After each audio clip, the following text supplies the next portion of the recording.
오늘 함께 나누실 하나님 말씀, 우리 신약성경 에베소서 6장 1절에서 4절까지 말씀을 함께 나누도록 합니다.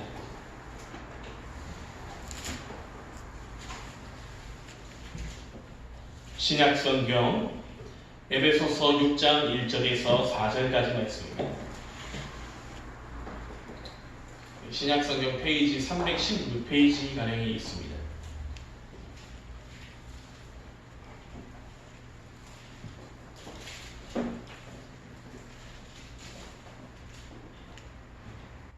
신약성경 에베소서 6장 1절에서 4절까지 말씀을 함께 나누도록 하겠습니다. 다 찾으셨으면 저와 한 절씩 교독합니다. 자녀들아, 주 안에서 너희 부모에게 순종하라. 이것이 옳으니라. 내 아버지와 어머니를 존경하라. 이것은 약속 있는 천명이니. 이로써 네가 잘되고 땅에서 장수하리라. 또 아비들아, 너희 자녀들도 피하지 말고 오직 주의 부름과 훈계를 언약하라. 아멘. 오늘 함께 나누신 에베소서 6장 1절에서 4절까지 있는 말씀을 가지고 우리 5월 둘째 주일 하나님의 말씀을 함께 나누도록 하겠습니다. 오늘도 이제 가까이 계신 분들 또는 조금 멀리 계시더라도 인사를 꼭 나누셔야 되겠다 하시는 분들과 우리 함께 오늘 이 시간 인사를 나누도록 하겠습니다. 오늘 인사하실 때는 이렇게 하겠습니다. 함께 있어서 행복합니다. 이렇게 인사하겠습니다. 함께 있어서 행복합니다. 몇 년 전에 그 CF 로고 가운데 함께 뭐 이런 거를 가지고 함께라고 하는 것이 너무나도 행복하다라고 하는 그 로고가 있었습니다. 마찬가지로 저 또한 그렇습니다. 우리 교회 성도님들과 함께 우리가 함께 하나님을 찬양할 수 있고 함께 기도할 수 있고 함께 말씀을 나눌 수 있다라고 하는 것 자체가 너무나도 행복하지 않나 싶습니다. 만약에 제가 이제 혼자 여기서 예배를 드린다라고 하면은 주일마다 제가 혼자 예배를 드린다라고 하면은 물론 그것도 하나님께 영광이 되고 기쁨이 되겠지만 조금 마음이 어렵고 또한 쓸쓸하지 않았을까 싶어요. 우리 성도님들이 함께 이렇게 우리 함께 걷는 교회 안에서 하나님께 예배를 드리게 되신 것이 너무나도 감사하고 또한 여러분들이 정말 우리가 함께 하나님의 나라를 만들어가는 귀한 동역자들과 일꾼이기 때문에 그 삶에서 끊임없이 같이 아버지께 영광을 돌릴 수 있는 귀한 우리 성도님들과 모두가 될 수 있게 되기를 바랍니다. 아멘. 우리가 이제 5월달 하면은 주로 이제 가정의 달로 많이 지키잖아요. 그래서 어버이 주일, 뭐 어린이 주일 이렇게 여러 가지 형태의 주일로 지키고 있는데 뭐 이게 반드시 있어야 하는 거다라고 하는 것은 아닙니다. 반드시 있어야 하는 건 아니고 교회의 절기도 아니에요. 교회에서 반드시 있어야 되고 지키는 절기는 아니지만 그럼에도 불구하고 우리가 이제 가정의 달을 맞이하여서 함께 내가 가정에서 가지는 위치가 무엇일까 또는 내가 무엇을 해야 될까라고 하는 그 의미를 오늘 말씀을 통하여서 좀 함께 나눴으면 좋겠고 자녀된 자는 자녀된 자의 그 의무와 도리 그리고 부모된 자는 부모된 자의 그 의무와 도리를 함께 나누면서 정말 아름답고 하나님께서 원하시는 귀한 가정을 이루어 가시는 그 시작이 될 수 있는 것이 오늘의 말씀이 되었으면 좋겠습니다. 요즘 우리가 사는 그 세상을 보게 되면 부모와 자녀의 관계가 굉장히 많이 왜곡되고 있습니다. 또는 손상되었다 이렇게 볼 수 있어요. 자녀들은 부모를 공경하고 돌봐야 하지만 그것을 회피하는 세상이 되었습니다. 그리고 자녀들만 그러느냐? 뭐 전부의 모든 사람이 그렇지 않지만 일부의 부모들은 자녀들을 버리고 학대하는 경우를 자주 보게 됩니다. 요즘 뉴스에서 자주 나오는 그 기사들이 그런 게 있어요. 어느 부모가 자녀를 때려서 그가 죽었다. 참 지난주의 기사였던 것 같은데 제가 그걸 보면서 너무나도 마음이 아프고 했던 것이 6개월인가 8개월 된 아이가 울었다고 오줌을 싸고 울었다고 그 아이를 때려서 아주 많이 때리고 그리고 또 높은 곳에서 던져가지고 아이가 결국은 죽은 일이 있었습니다. 너무나도 마음 아픈 거지. 또 자녀들 같은 경우에는 부모가 이제 더 이상 나에게 필요 없다고 생각을 하니 버리는 경우들이 많이 있고 그리고 자신에게 필요한 돈만을 위하여서 부모를 이용하는 뉴스들이 아주 많이 나오고 있는 시대를 우리가 살아가고 있습니다. 참 안타까운 시대이고 또한 모든 사람들이 그렇지 않지만 그러한 뉴스들을 볼 때마다 이 시대가 참으로 어둡구나. 사람들의 마음속에 그 올바른 가정이 심겨져 있지 않구나라고 하는 것을 우리가 생각을 해볼 수가 있습니다. 하나님께서 사람을 지으실 때에는 그의 자녀로 지으셨고 또한 하나님의 자녀로 지음을 받은 우리들 또한 아버지 된 하나님께 혹 자녀로서의 의무를 다하고 있는지 또한 생각을 해봐야 하는 시대가 오늘의 시대입니다. 우리가 나의 부모 또한 나의 자녀 그리고 하나님을 아버지로 모시게 된 또한 하나님께서 우리를 자녀로 택하심을 받은 모든 백성들이 이제는 우리가 정말 하나님께도 그러한 모습을 하고 있는지 아닌지에 대해서 생각을 해봐야 한다고 하는 것입니다.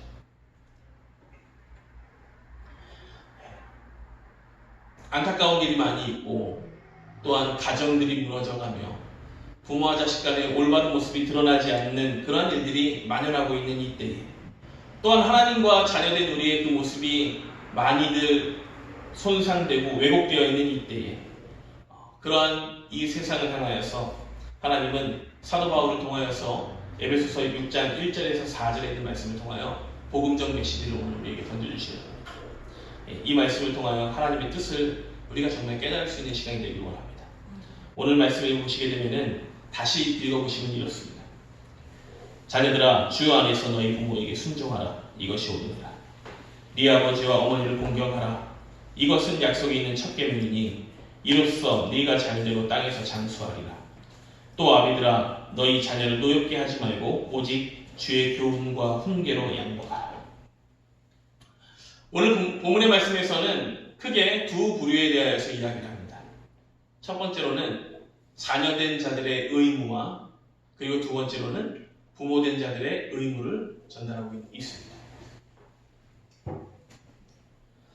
그리고 그 가운데 먼저 알려주고 있는 것은 자녀된 자들의 의무에 대하여서 먼저 이야기하고 있습니다. 오늘 누군가의 자녀이신 그 성도님들께서는 이 말씀을 오늘 깊이 묵상하실 수 있기를 바랍니다. 자녀된 자의 의무 가운데 먼저는 부모에게 순종할 것을 그렇게 요구하고 있습니다. 자녀가 부모에게 대한 순종을 해야 하는 의무는 역사와 종교를 불문하고 강조되어 왔습니다. 자녀가 부모에게 순종하는 것은 당연한 이치이며 반드시 해야만 하는 일 가운데 하나인 것입니다. 그리고 하나님께서는 이 자녀가 부모에게 순종하는 그 의무에 대하여서 더욱더 아주 강하게 말씀해 주십니다. 하나님은 부모에게 순종할 것을 반드시 성도가 지켜야 할 의무 가운데 하나를 주신 것입니다. 그냥 부모에게 순종해라 라고 하는 그냥 겉면의 말이 아니라 반드시 해야 할 의무라는 것입니다. 의무. 그리고 반드시 해야 할 의무 가운데에 우리가 어떻게 부모에게 순종해야 하는 것이냐라고 할 때에 6장 1절에 있는 말씀에서는 이렇게 말씀하십니다. 주 안에서 너희 부모에게 순종하라. 그냥 순종하는 것이 아니라 주 안에서 우리의 부모에게 순종할 수 있는 자들이 되어야 하는 것입니다. 이 사도 바울이 에베소서를 기록할 당시의 문화를 보시게 되면은 로마의 사회에서는 부모는 자녀들에게 어떠한 존재와 동일했느냐? 바로 신적인 존재와 동일한 것이었습니다. 신적인 존재예요. 뿐만 아니라 우리나라의 유교 사상에 있어서도 부모의 존재는 이 로마의 사회와 그 부모에 대한 사상과 크게 다르지 않았습니다. 그렇기 때문에 자녀는 부모에 대한 무조건적인 순종을 하는 자들이 되었어야 했습니다. 그냥 무조건적인 순종이었습니다. 신적인 부분이었기 때문에 신의 말을 거역할 수 없는, 부모의 말이 신이었기 때문에 그 신의 말을 거역할 수 없는 것이었다고 하는 거죠. 그러나 하나님께서는 우리에게 그렇게 말씀하시지 않습니다. 부모가 신이다라고 말씀하시지 않습니다. 어떻게 알려주시냐? 바로 주 안에서 부모에게 순종할 것을 권면하고 있는 것입니다. 난 더 이상 저 신을 믿지 않아. 난 더 이상 저 신을 따르지 않겠어 라고 하면 그 신을 버리는 것처럼 그렇게 되는 것이 아니라 예수 그리스도 안에서, 하나님 안에서 우리가 거듭난 자녀가 되고 삶을 살아가면 그 거듭난 자녀로서의 삶은 결코 부모에게 순종하는 것을 버리지 못하는 것이다 라고 말씀해 주시는 겁니다. 더욱더 큰 의미로 우리에게 알려주시는 거예요. 그렇기 때문에 하나님의 자녀가 된 우리는 그 자녀로서의 의무를 다할 때 우리의 육신의 부모에게 순종하는 것 또한 주의 말씀 안에서 존재하기 때문에, 하나님의 법칙이기 때문에 반드시 따라야 한다라고 하는 것입니다. 성경에서 말하는, 오늘의 말씀에서 말하는 순종은 부모가 자녀에게 비성경적이고 비도덕적이고 비윤리적인 그런 일들을 하라고 할 때에 반드시 따르라고 하는 것이 아닙니다. 하나님 안에서 옳은 것을 부모에게 순종하도록 그렇게 알려주고 계십니다. 하나님의 말씀에서 옳은 것을 부모에게 순종할 수 있는 자들이 되어야 한다고 하는 것입니다. 마치 우리가 이걸 잘못 생각하면 그러면은 부모의 뜻을 무조건 거절해라, 거역해라 이렇게 생각할 수 있는데 그런 의미가 아닙니다. 하나님 안에서 올바르게 우리가 부모를 섬길 수 있도록 말씀에 비춰보면서 때로는 우리의 부모에게 있어서 무엇이 필요한지를 먼저 알고 그대로 섬길 수 있는 자들이 되어야 한다고 하는 것입니다. 부모는 잘되는 삶의 길을 알고 있기 때문에 부모에게 순종할 때에 자녀는 이 땅에서 잘되고 장수하는 복을 또한 누릴 수 있다라고 하나님께서 그렇게 말씀해 주시는 것은, 하나님께서 끊임없이 부모의 또 그 부모의 그 부모의 또 그 부모의 그렇게 올라가다 보면 하나님으로부터 배워왔던 그 삶과 진실함이 우리 가운데 나타나기 때문에 하나님 앞에 잘되는 일체의 복을 부모에게 순종을 통하여서 알 수 있게 하시는 것입니다. 그리고 더욱더 부모에게 순종하는 의미 가운데에서 자녀들은 부모를 공경하는 자리에까지 갈 수 있어야 합니다. 그냥 순종이 아니라 공경의 자리까지 가야 하는 거예요. 순종과 공경이라고 하는 것은 의미에 있어서 조금 차이가 존재합니다. 순종한다라고 하는 것은 다른 사람이 하라고 하는 것을 행하는 것을 뜻하지만, 공경하는 것은 존경하고 사랑하는 것을 뜻합니다. 그래서 존경과 사랑의 의미를 담아서 먼저 말씀하기 전에 그 부모의 마음을 시원하게 하는 것까지가 자녀의 의무가 되는 것입니다. 즉, 순종의 의미를 보충하여서 공경까지 할 수 있는 자들이 되어야 한다는 것입니다. 자녀가 부모의 마음을 알고 그 공경의 자리에까지 갈 수 있는 자가 되도록 노력해야 한다는 하는 거예요. 마태복음 28장 28절에서 31절에 있는 말씀을 보시게 되면 예수님께서 순종과 공경에 대한 진정한 의미를 우리에게 알려주십니다. 한 포도원을 가진 아버지가 자신의 두 아들에게 가서 이야기를 하였습니다. 자신의 포도원에 가서 일을 해달라, 일을 하라 라고 한 것이죠. 그때 첫째는 가겠습니다 라고 말하였지만 아버지의 포도원에 가서 일을 하지 않았습니다. 둘째는 싫다라고 말하였지만 자신이 이야기했던 것을 뉘우치고 가서 일을 하였습니다. 예수님께서는 이 말씀을 우리에게 알려주시면서 이 둘 가운데 누가 아버지의 뜻을 행하였느냐라고 말씀하십니다. 그리고 말씀을 듣고 돌이켜 아버지의 뜻대로 행하는 자가 그 부모의 뜻을 따랐다라고 우리에게 알려주십니다. 마찬가지입니다. 그리스도인으로서의 자녀들, 하나님을 알고 예수 그리스도의 복음으로 깨달아서 하나님의 자녀가 되었으며 또한 누군가의 자녀가 되는 우리 모두는 이제 하나님을 알고 있고 그리고 그 부모의 뜻을 따르는 그 말씀을 가지고 움직일 수 있는 자가 되어야 한다고 우리에게 전하시는 겁니다. 말로만 알겠습니다, 알겠습니다 움직이는 것이 아니라 행동하고 실천하고 움직이는 것이 부모의 말씀과 또한 부모에게 순종함과 공경의 뜻을 보여준다라고 하는 것입니다.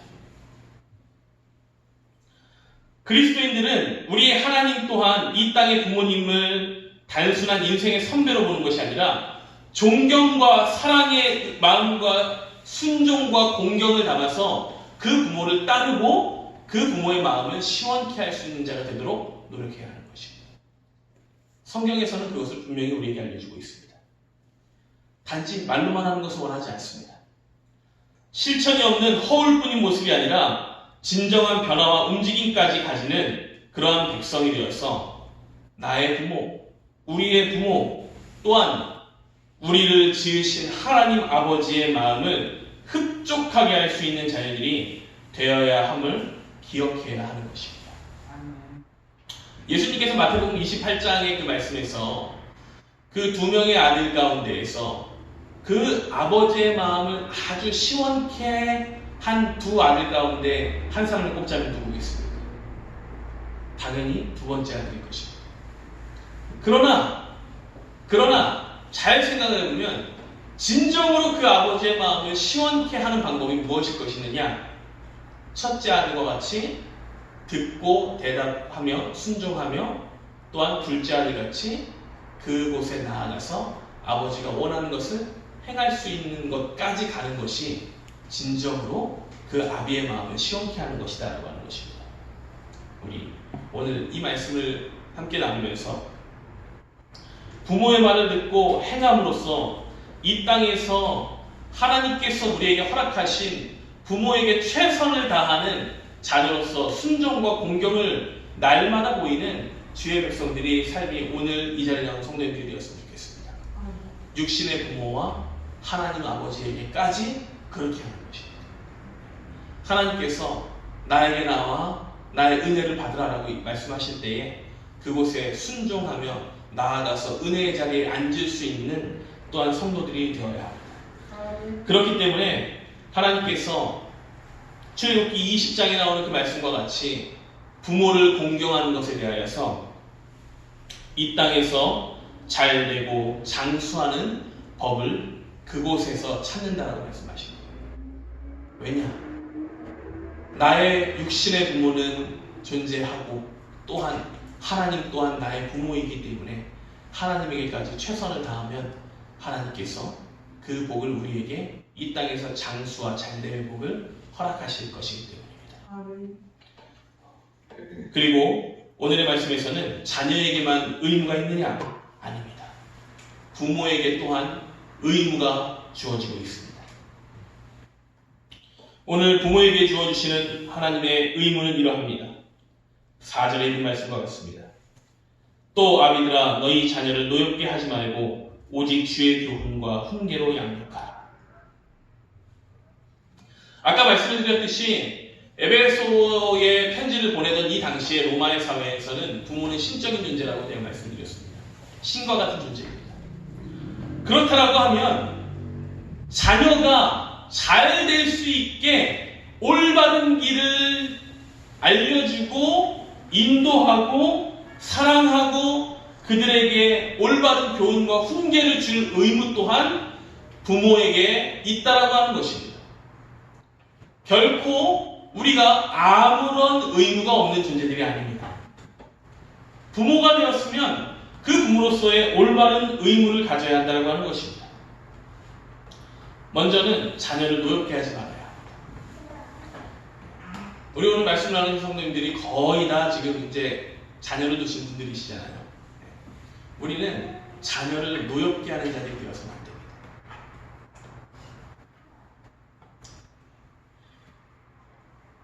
우리가 흔히 아는 노사의 관계와 같이 부모와 자식 간의 관계는요, 절대적인 힘과 반드시 따라야 하는 주인과 종의 관계가 아닙니다. 그런 느낌과는 다릅니다.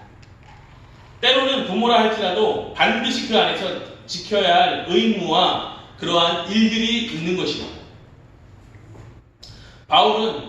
하나님께서 바울을 통하여서 자녀가 부모에게 순종해야 한다는 것을 강조하지만 또한 반대로 부모가 자녀를 자신이 가진 권위를 잘못 사용하여서 비합리적인 것을 요구하거나 가혹하거나 잔인하게 굴거나 편애와 지나친 방임으로 대해서는 안 된다고 가르치는 것입니다.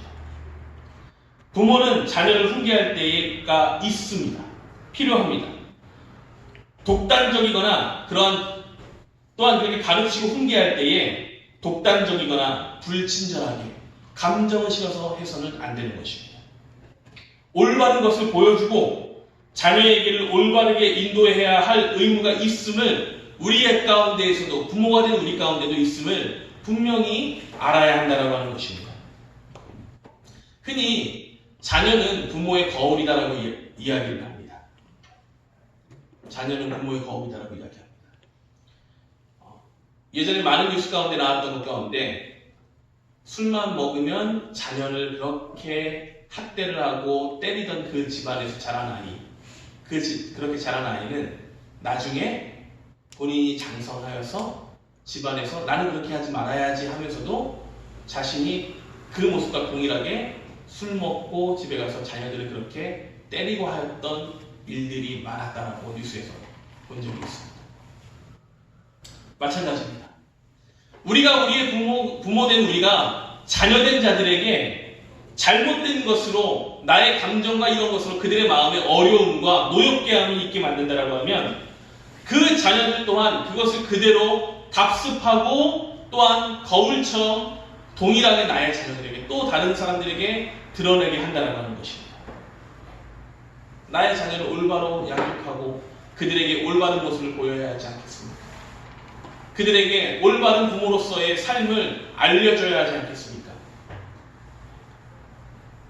지금 나의 모습이 자녀에게 어떻게 비치고 있는지 부모된 우리는 한번 돌아봐야 합니다.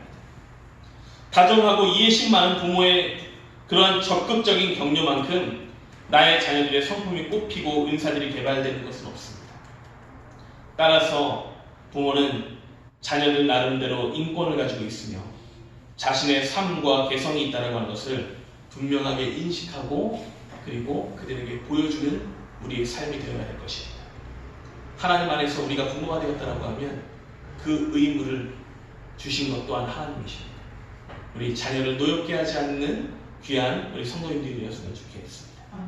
또한 우리가 부모로서 자녀에게 할 때에는 나의 생각과 나의 말이 아니라 불안정한 나의 생각과 나의 말이 아니라 하나님께서 주시는 교훈과 훈계로 양육할 수 있어야 합니다.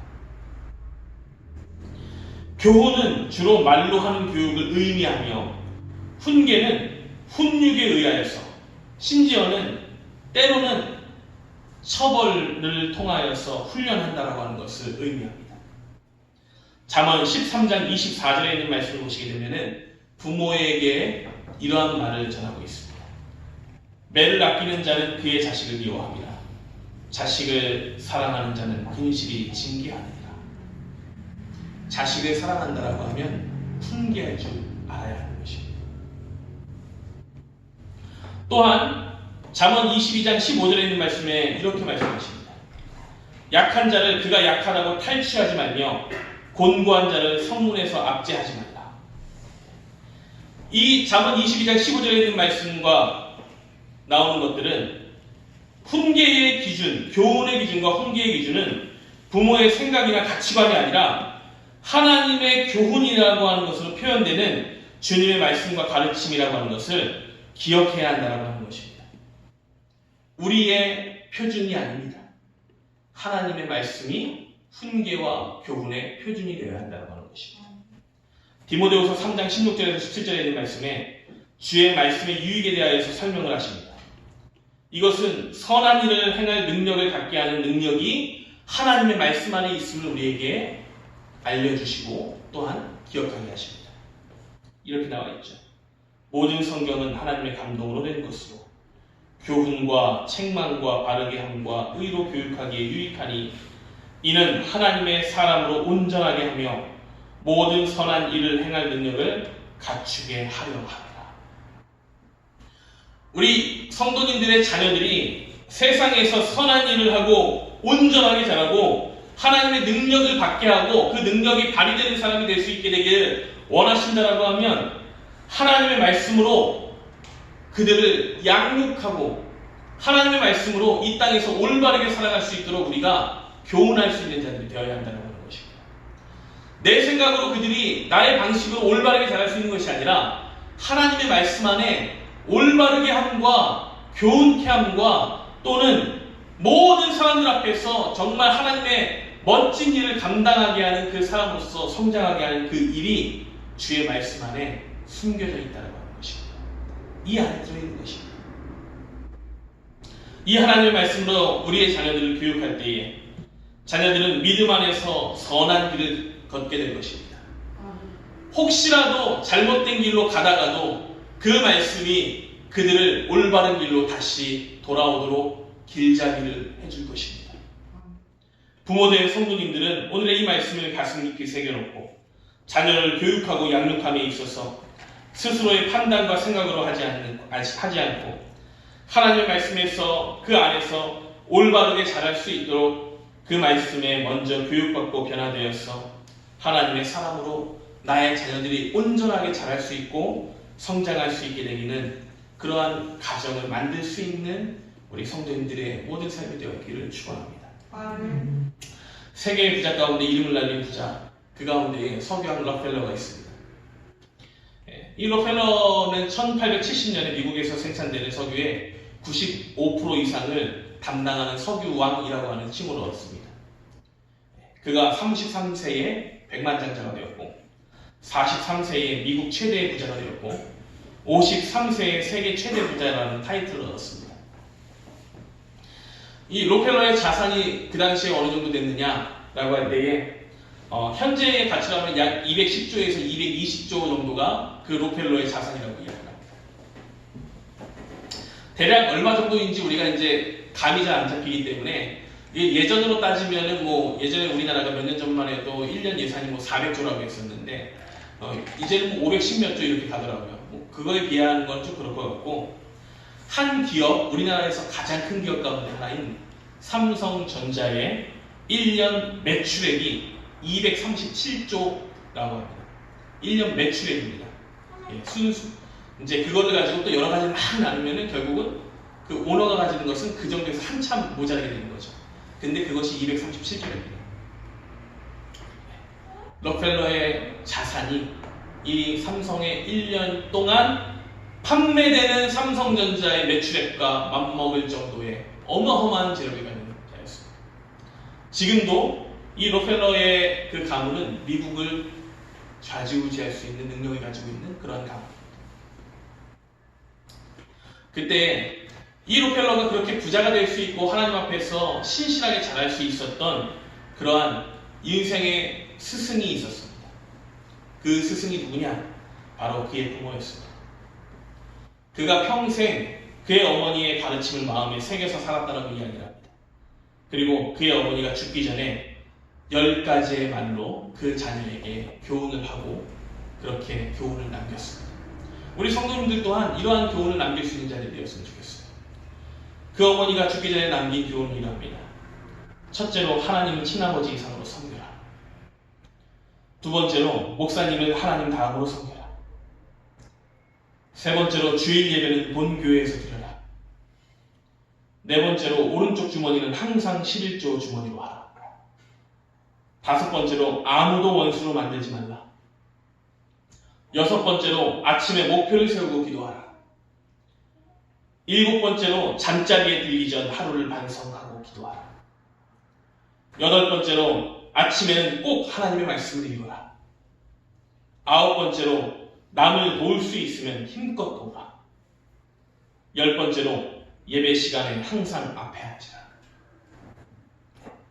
록펠러는 이 어머니의 유언을 평생에 철저하게 자신이 지켰음을 이야기합니다. 그가 이 땅에서 잘되고 또한 살아갈 때에 받는 은혜를 누리게 된 것은 다 그의 어머니의 올바른 가르침에서 시작되었음을 그가 고백하였듯이 우리들 또한 이 록펠러의 어머니와 같은 자들이 우리 이 자리에 나온 성도님들이 될 수 있게 되길 바랍니다. 아멘. 우리가 무엇을 자녀들에게 남겨주겠습니까? 어떠한 교훈을 우리 자녀들에게 남겨주겠습니까? 하나님의 말씀을 남겨주며 하나님의 말씀으로 올바르게 양육되게 하며 그들이 다시 하나님 앞에서 축복의 길을 걸을 수 있는 자로 설 수 있도록 도움을 주고 또한 힘을 주며 말씀으로 그들에게 끊임없이 알려주는 자들이 되어야 하는 것입니다.